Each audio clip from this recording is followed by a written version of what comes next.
Alright, we've arrived at the last chord in our CAGED system, which is the D chord, C-A-G-E-D. So here's your D chord. Alright, again, move it around.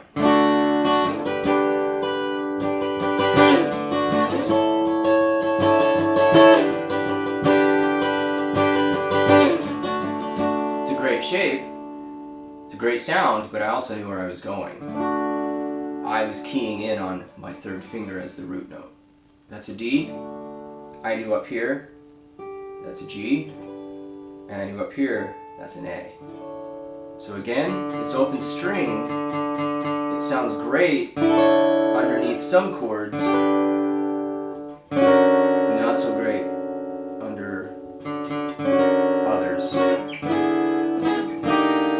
Right? So the D chord, we have to contend with the fourth string as our root. That's a D note, my third finger is a D note.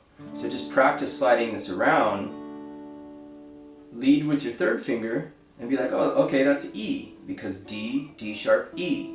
Well, if I had to capo and find an E, it would be the second fret, because we have to maintain that relationship. When you play a D chord, there's one fret behind it, and then our nut. So if I move it up, and I'm playing here, I have to maintain that. I put a capo behind, I leave one fret, and I play my D chord, shape. So that's an E chord. What if I wanted to play a G chord and use a capo? D, E, F sharp, G, my third finger's on G,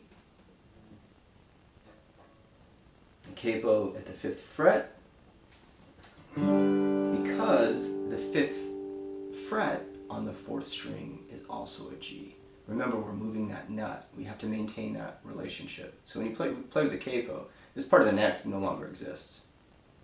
That's your new nut. So when I play the shape, I know it's a D shape, but I know that's a G note, and I know my 4th string open is being covered by the capo, and that's a G note. And if I capo 7th fret and play a D chord shape, that's an A chord. This is an A note. My 4th string is capoed on an A on the 4th string, A chord. Okay, so we've learned this A. We've learned this A with a C chord shape. We've learned this A with an E chord shape.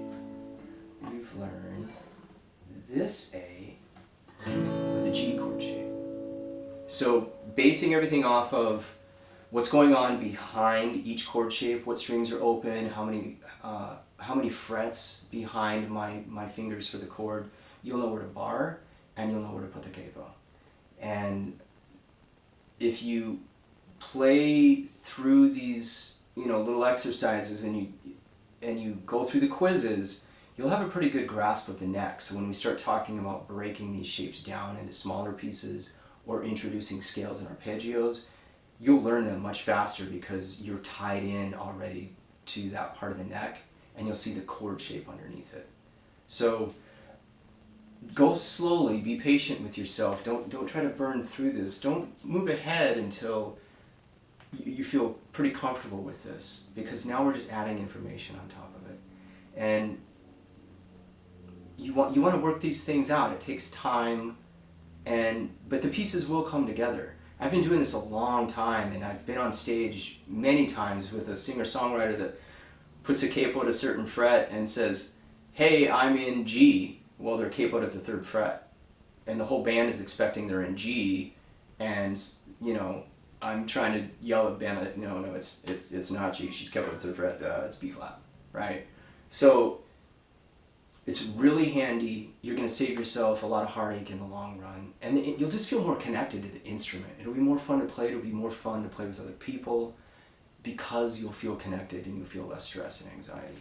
So work through the shapes, go through the quizzes, and you'll have a pretty solid sense of this. And then I'm going to start introducing chord progressions where we'll take one chord progression in one key, and I'll show you how to play the same chord progression or song in 4 other capo parts, or positions, okay? So we'll do that next, but before I leave you, I wanted to show you why.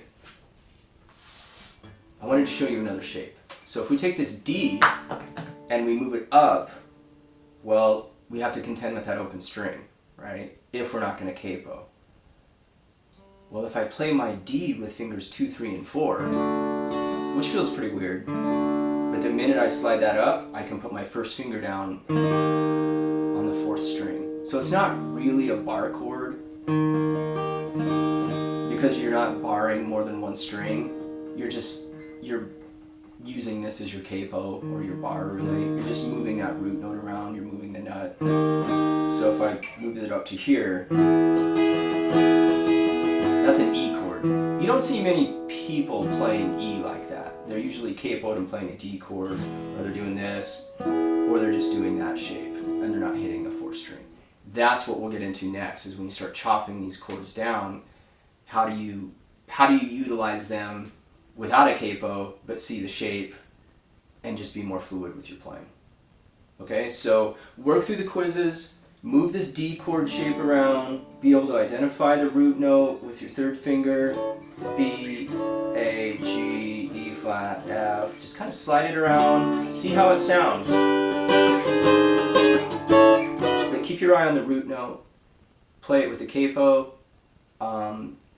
If you're at that point where you feel comfortable barring and you feel pretty good about it and you want to see the neck differently, play through these exercises without a capo and bar everything. Okay, so I'll see you next time, and have fun and work on a little bit each day.